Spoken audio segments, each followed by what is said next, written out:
tak tahu harus memaknai seperti apa rasa ini.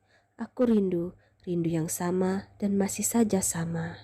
Assalamualaikum, jumpa lagi di channel Zakapat Love Stories.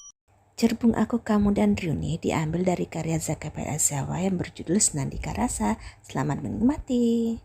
Pahira baru saja selesai membuat bolu coklat. Ini adalah kali kedua ia mengikuti kursus memasak dalam pekan ini. Ruangan tempat Pahira kursus terletak di lantai 2 sebuah gedung. Ada 4 ruang utama di lantai 2 dan 5 ruang utama di lantai dasar. Masing-masing digunakan untuk keperluan yang berbeda. Selesai membereskan peralatannya dan mencuci tangan, Pahira duduk di tempatnya semula bersama para peserta kursus lainnya untuk mendengar pengarahan lanjutan dari koki pengajar.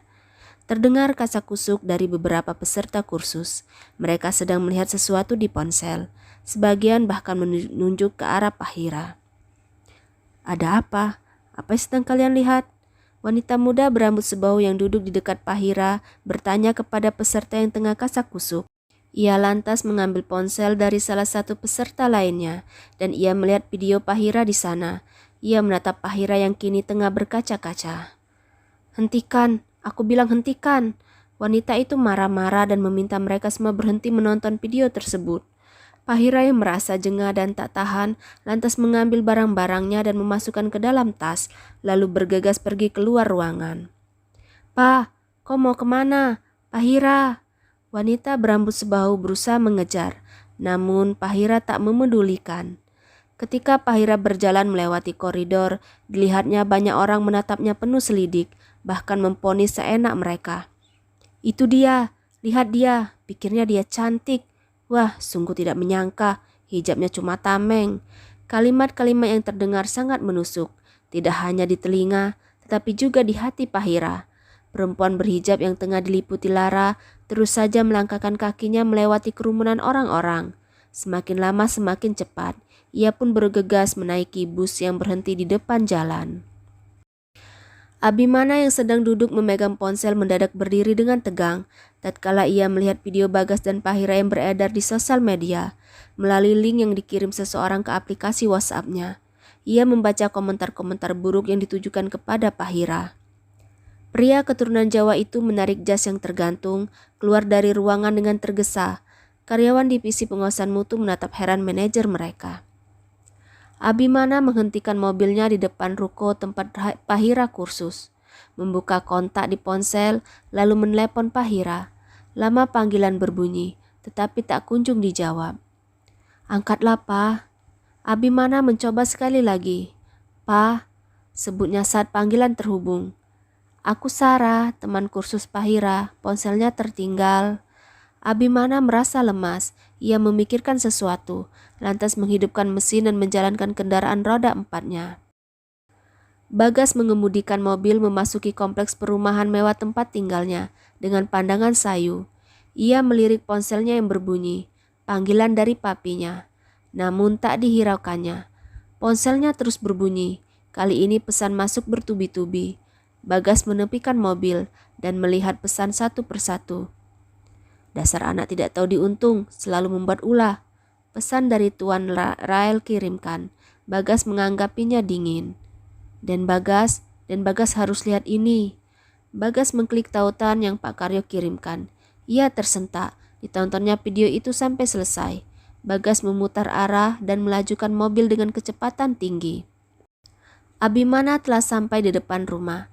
Ia menepikan mobil dan buru-buru masuk ke halaman, lalu menuju pintu.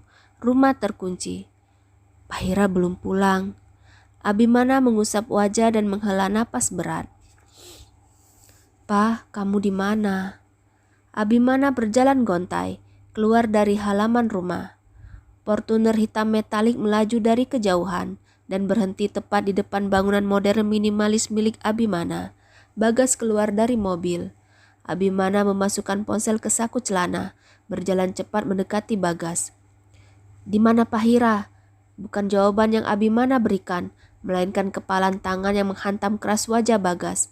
Bagas yang tak siap langsung tersungkur sambil memegang tepi kiri bibirnya yang berdarah. "Kau hanya peduli dirimu, dasar egois," tegas Abimana dengan wajah penuh amarah. Siapa yang egois di sini? Protes Bagas. Apa kau tahu Pahira menderita karenamu? Bagas bangkit dan menatap tajam Abimana. Kau pikir kau tahu semuanya? Tidak, kau tidak tahu apa-apa. Yang benar saja. Abimana yang hendak memukul Bagas kalah cepat.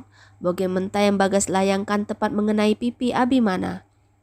Lelaki yang telah menikahi Pahira itu menarik kerah baju Bagas. Pahira sangat takut dengan pandangan orang lain. Coba berpikir matang sebelum bertindak, teriak Abimana. Jangan berpikir kalau kau tahu semuanya, Bagas balas berteriak. Aku kemari dengan mempertaruhkan semua yang aku punya. Itulah alasannya, kau hanya memikirkan dirimu sendiri dan fokus pada perasaanmu saja. Kau tidak memikirkan perasaan Pahira.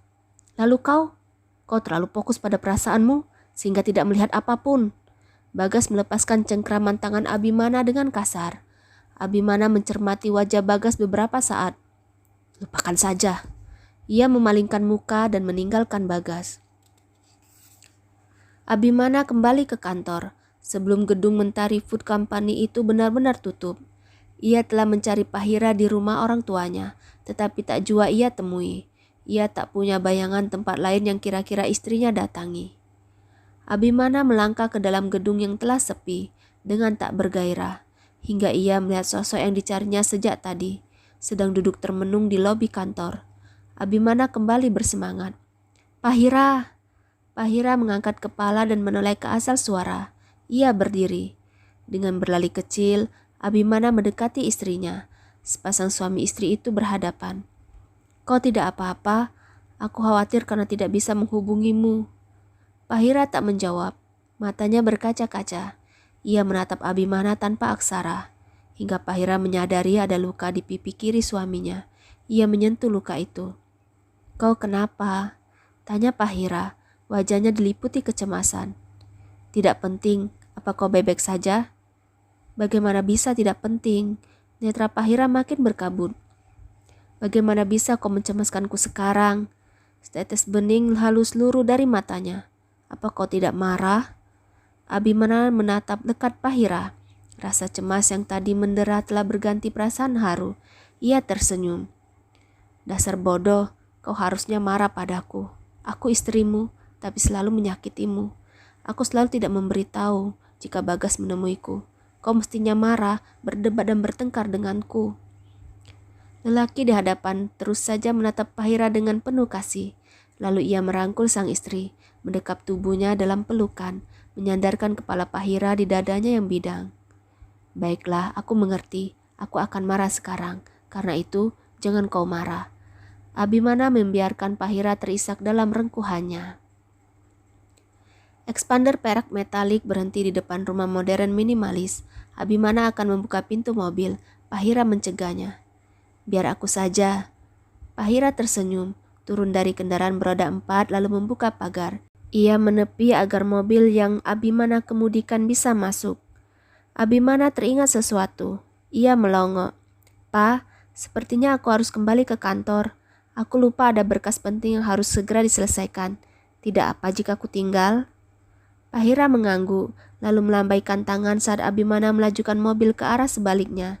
Ia membiarkan netranya tetap tertuju pada kendaraan roda 4 itu, hingga hilang dari pandangan.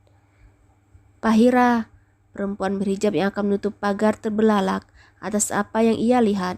Bagas muncul entah dari mana. Pahira sama sekali tak melihat ada mobil Bagas terparkir di dekat situ. Bagas melangkah cepat mendekati Pahira. Pahira melihat bekas darah di bibir lelaki yang berpijak di hadapan. Bersambung, quote hari ini, perumpamaan orang-orang yang mengambil pelindung selain Allah adalah seperti laba-laba yang membuat rumah, dan sesungguhnya rumah yang paling lemah ialah rumah laba-laba. Quran Surat Al-Ankabut ayat 41. Wassalamualaikum.